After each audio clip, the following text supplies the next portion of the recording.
Hello, my name is Lucas, this is a bit of lit, and I'm here to talk to you about the tale of Kundiata, which is an epic poem from Mali, and I read it for Ancients-a-thon, and I'm very happy I did. This has been my favorite story I've read, maybe this year, definitely in the past couple months. It is, well, first of all, the way I read it, it is a poem, but I read it as a novelized, in a sense, in prose. And it was translated from French, and into French it was translated from the language of Mali that this griot used to tell the story about 60 years ago, it seems like. And a griot, in case you are not aware, I hope I'm saying it right, or a jelly, I think is the name in the language. D-J-E-L-I is the pronunciation help that it gave me, the way to sound it out. A griot is a kind of storyteller. A long time ago, they were counselors and historians who held all the knowledge and wisdom and history and all that kind of stuff, and passed it down through the oral tradition, because in the Mali kingdom, for example, in this culture, historically, they did not write things down until much more recently, I suppose. Nowadays, from what it said, seems like their role is still culturally significant, but not so noble as the president or prime minister's guide or counselor.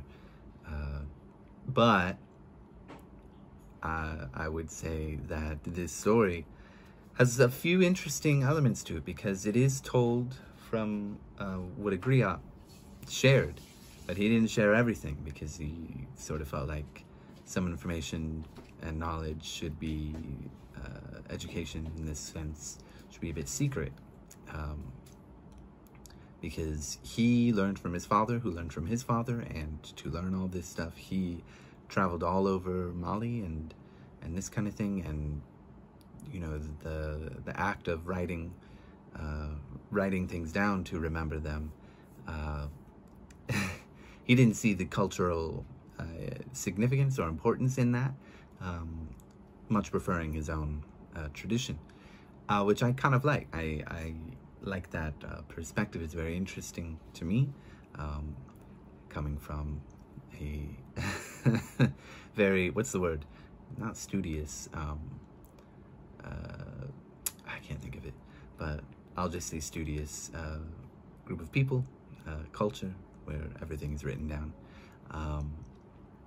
Anyway, the story of Kundiata itself is the story of the founding king of the Kingdom of Mali, or the Empire of Mali, and it is a very cool story, where a king has two sons, and one of them from two different wives, and one of his wives, he's told, will bring the king who will unite all the kingdoms, basically. But in the story that I read, the version that I read, the woman that will bring this is sort of an ugly buffalo woman, as she's called, big and unappealing to the eyes. And she gives birth to a son, but he is lame. He's unable to walk until much later. And this causes all kinds of doubts and concerns about the future of his progeny. And, you know, he grows into his own, certainly. There's a plot to exile and later kill Sundiata Keita, who is the king that we are talking about. because they're concerned that he's a snake in the grass for them. And they're warned that, snakes don't bite unless you approach them, or, harass them, basically. But the mother and son are, worried about their own power, and they take no heed to this warning. And he gets exiled with his mother, and they take refuge in another kingdom. And as he grows up and he learns how to be a warrior and how to be a king and how to carry himself, he plans epic revenge, and it's glorious.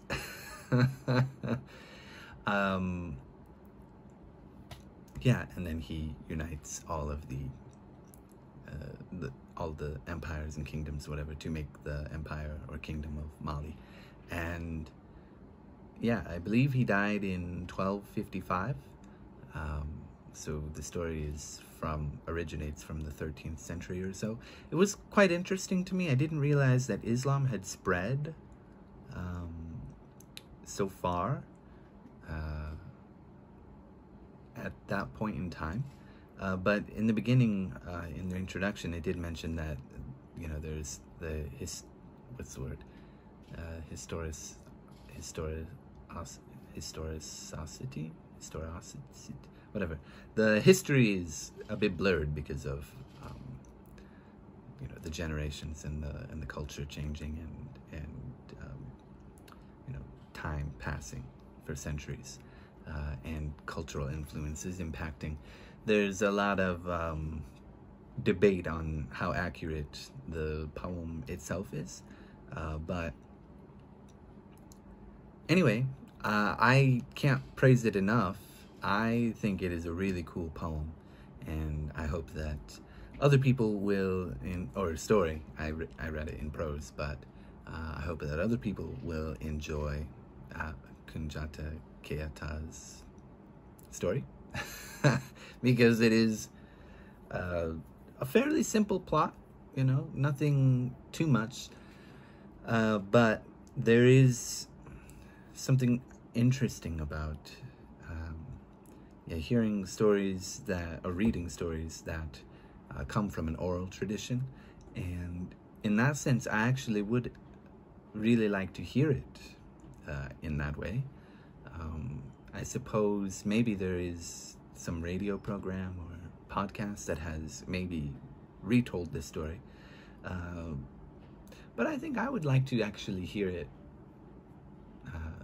told from memory, instead of, if it's a radio program or